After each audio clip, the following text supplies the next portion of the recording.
The quiet clink of the teacup on the table sounded hollow in the large, sunlit room. Richard stared at it, his hands trembling slightly as the weight of the letter in his pocket seemed to grow heavier. The letter he had been carrying around for weeks now, one he had written but hadn't found the courage to send. For years, Richard had been a picture of success. A thriving business, a beautiful home, and the kind of wealth that gave him the freedom to enjoy life without worry. From the outside, he had it all. But as he looked around his luxurious surroundings, a cold emptiness gnawed at him. He had built his fortune on foundations that weren't as sturdy as they appeared, on favors left unpaid, on debts that he had never repaid, and on the backs of people who had once been there for him when he had nothing.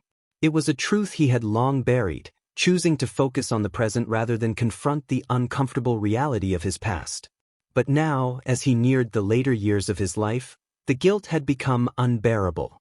It had started to creep in during quiet moments, memories of those who had helped him along the way, people who had offered support when he was just starting out, who had believed in him when no one else did.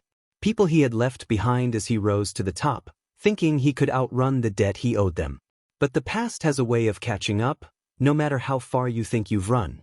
Richard could still remember the promises he had made to himself as a young man. He had been full of ambition and desperation, scraping by with nothing but dreams and determination. There were countless people who had helped him, friends who lent him money, mentors who offered advice, even strangers who gave him a chance when he needed it most. He had told himself that he would pay them all back one day, when he had the means to do so. But as his wealth grew, those promises faded into the background, drowned out by the demands of success. Now, those debts weighed on him like an invisible chain. He had taken without giving back, and the guilt was suffocating. And so, he made a decision. It was time to repay what he owed, to seek out those who had been there for him and make amends. It was time to face the truth, no matter how painful.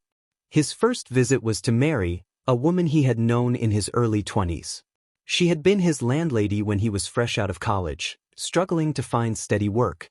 For months, he had fallen behind on rent, barely scraping together enough to get by. Mary had let it slide, offering him leniency when she had no obligation to do so. At the time, Richard had been grateful, but once his career took off, he had never looked back.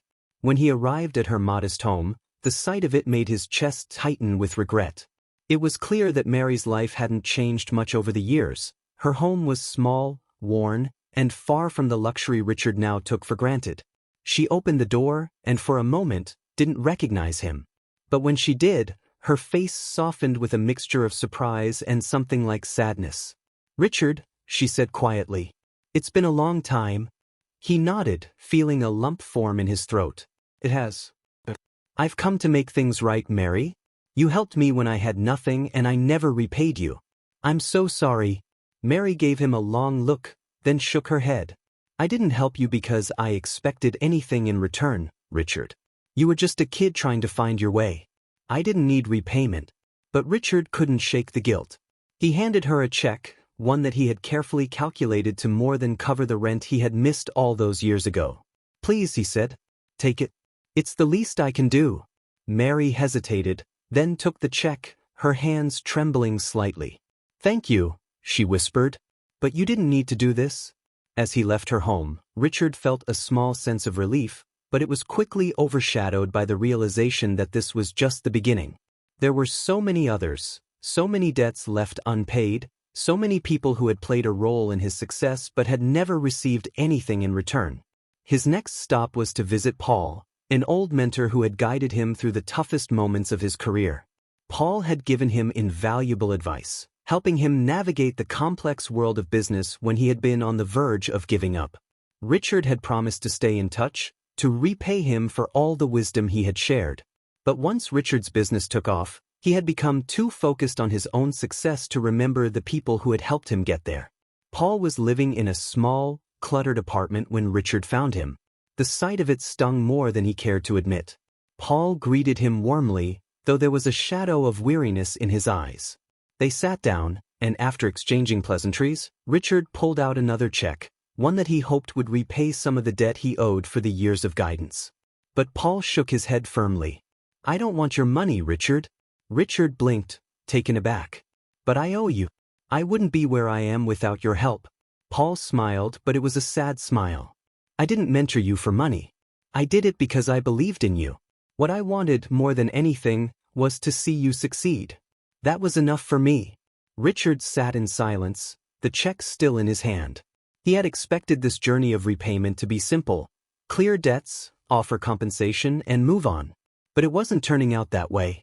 The people who had helped him hadn't done it for the promise of reward. They had done it because they believed in him, and the price he was trying to pay wasn't the one they wanted. As Richard visited more people, friends, colleagues, even a stranger who had once offered him a job when no one else would, he began to realize that redemption wasn't about money. It wasn't about cutting checks or offering financial compensation for what had been given to him. The people who had helped him had done so because they cared, because they saw something in him that he hadn't seen in himself. They had wanted him to succeed, not for a share of his fortune, but because they believed in the potential of the person he could become. With each visit, Richard began to understand that repaying these debts wasn't just about money. It was about acknowledging the kindness, the belief, and the sacrifices these people had made for him. It was about restoring relationships that had been left in the dust of his ambition. By the time he reached the last name on his list, Richard realized that the unexpected cost of redemption was far greater than he had anticipated. It wasn't something that could be paid off with money. It required humility, vulnerability, and the willingness to face the people he had left behind and offer more than just financial repayment. It required him to offer himself. In the end, Richard didn't walk away from this journey with the same wealth he had started with. But what he gained was far more valuable. He had rebuilt the trust he had lost, restored the relationships that had once meant so much to him, and found a sense of peace that no amount of money could ever buy. The unpaid debts were no longer a burden on his soul.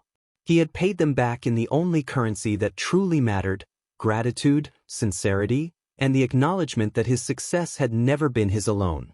And for the first time in years, Richard felt truly wealthy.